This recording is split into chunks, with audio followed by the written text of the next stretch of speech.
Okay. Program number 52 title is Example for Namespace. Look here, even program number 51 title is also same, example for namespace.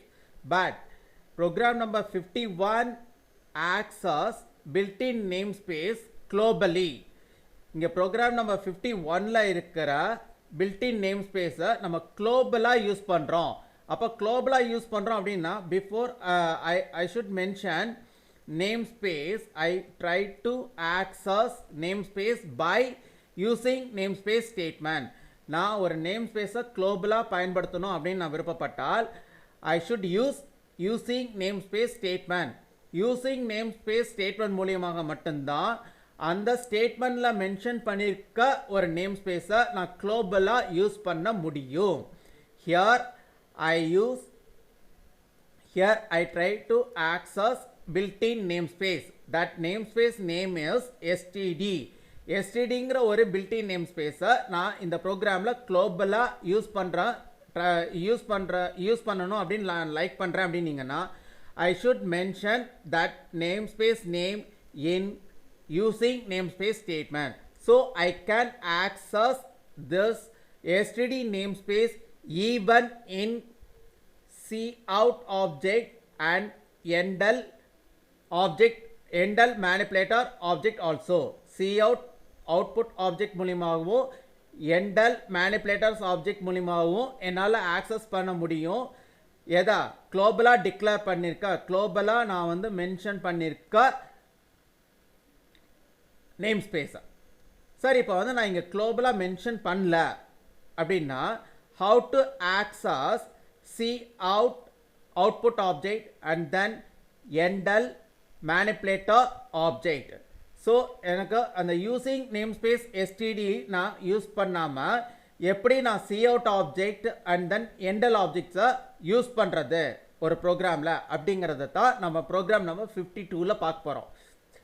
So இப்போ வந்து program number 52க்கு enter ஆகிட்டோம். Now return back to program number 52. So alias title is how to access multiple time built-in namespace without using namespace statement.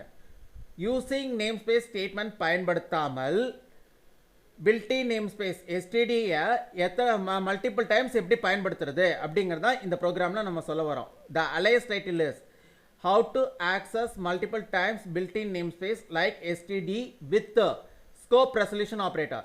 அப்போது நான் வந்து scope resolution operator use பண்ணி எப்படி built-in name ஸ்பேஸஸை access பண்ண போகிறோம். How to access built-in name space multiple times with the help of scope resolution operator. So this is the next alias title, how to access multiple times built-in namespace like std with scope resolution operator. First we should know what is the difference between scope resolution operator and using namespace statement in namespace feature. namespace featuresல namespace conceptல என்ன different, ஒரு scope resolution operator பயன்படுத்தும் போது என்ன different, scope resolution operator பயன்படுத்தாமல் using name space statement பயன்படுத்தும் போது என்ன டிஃப்ரெண்ட் அப்படிங்கிறத இங்கே following statements are explain, following hints are explain. இப்போ நம்ம வந்து ஃபஸ்ட்டு என்ன பண்ணுறாங்க அப்படின்னீங்கன்னா definition for scope resolution operator in name space feature.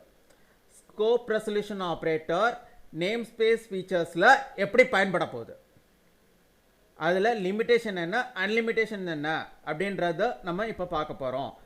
இப்போ பாருங்கள், இதில் scope resolution operator before name space visible only one token, maybe that token is data or code or object.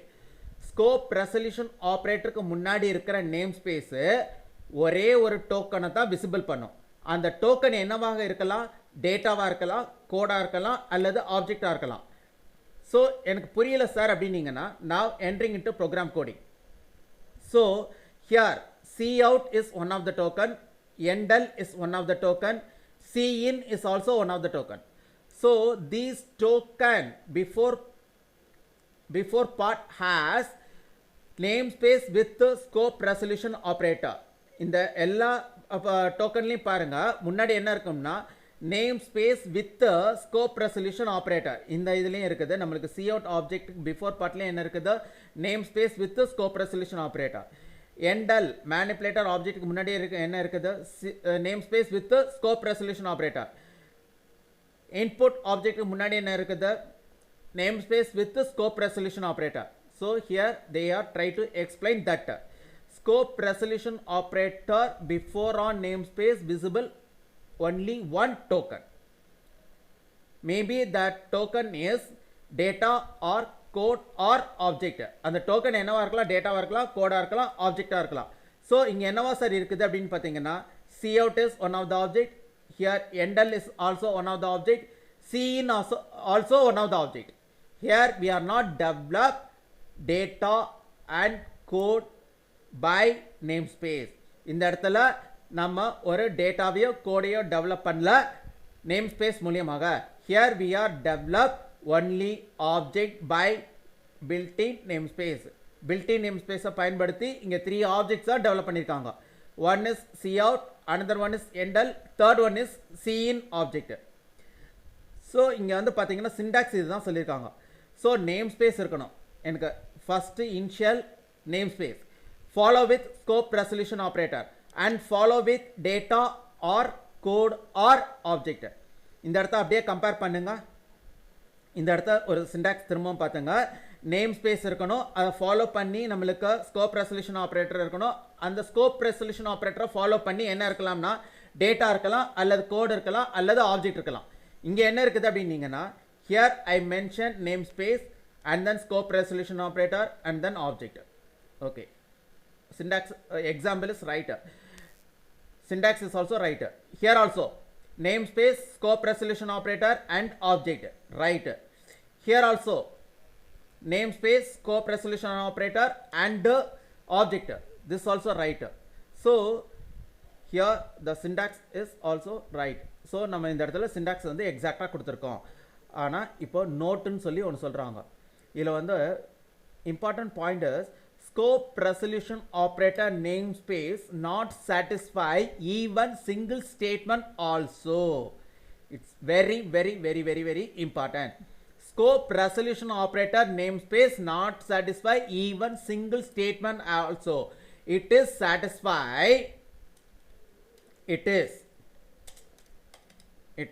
satisfy single data or single code or single object only. Again I repeat it, scope resolution operator namespace not satisfy even single statement also. அது ஒரு ஸ்டேட்மெண்ட்டை கூட satisfy பண்ணாது எது scope resolution operator namespace. scope resolution operator namespace ஒரு ஸ்டேட்மெண்ட்டை கூட satisfy பண்ணாது. அப்போ scope resolution operator namespace only satisfy single data or single code or single object only. Sir எனக்கு புரியல சார் அப்படின்னீங்கன்னா entering into here itself. இந்த இடத்துல பாருங்க, this is called as single statement. This is also called as another single statement. This is also called as third single statement. So now here found 3 single statement with the namespaces. namespace. இப்போ இந்த single statement எடுத்துங்க. Here we are